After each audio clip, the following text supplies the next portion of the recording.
picture, history in the making. But sometimes they capture images that have nothing to do with the burden of the presidency, but can still be among the most important images of that presidency. Images that tell us something personal about the man in the Oval Office, and those are usually the unforgettable ones. This is one of those. Chief White House photographer Peter Sousa said this: "As a photographer, you know when you have a unique moment, but I didn't realize the extent to which this one would take on a life of its own.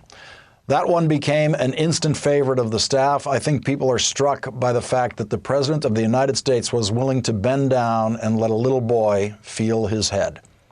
The photo inspired Jonathan Capehart to recently write this: "Obama gets a bum rap for not talking more openly about race. Some critics think he ignores the issue, either out of fear or lack of real concern. But what they don't get, and what the Sousa photo perfectly illustrates, is that the president addresses so much about race without ever opening his mouth." Joining me now, the young man in that photograph, Jacob Philadelphia. He's joined by his parents, Carlton and Roseanne, and his brother Isaac. Thank you all for joining me tonight. Jacob, what did you say that made the president do that and let you reach over and touch his hair? I asked him if I could touch his hair. And why did you ask him that? Why did you want to do that? Because I was wondering if we had the same haircut and it was in common.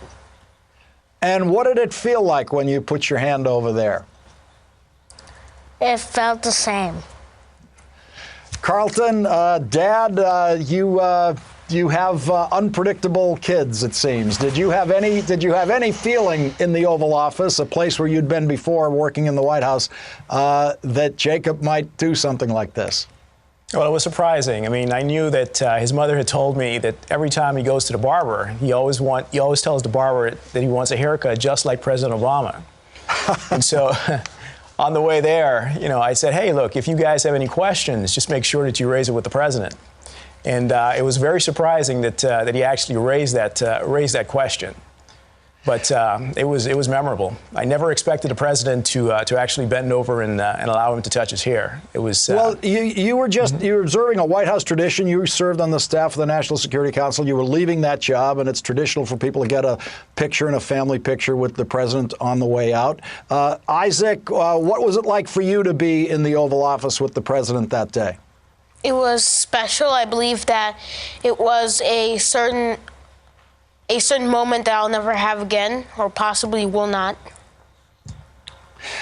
Roseanne, your family, and thanks to Jacob's request, actually, now has a place in the cultural history of this country. That's a moment that, as Jonathan Capehart has pointed out, speaks volumes, says things beyond anything any reporter could have composed in words. What does it feel like for you to be part of a moment like that? Very special and surprising that the president would have stooped to a child's level and have my son touch his hair to make sure that they had the same texture. It's one of the most precious moments in our family that I think, and in other families, because it touched so many people, that the president did not look at this child as a child, but as an equal. And that's what I think was so special.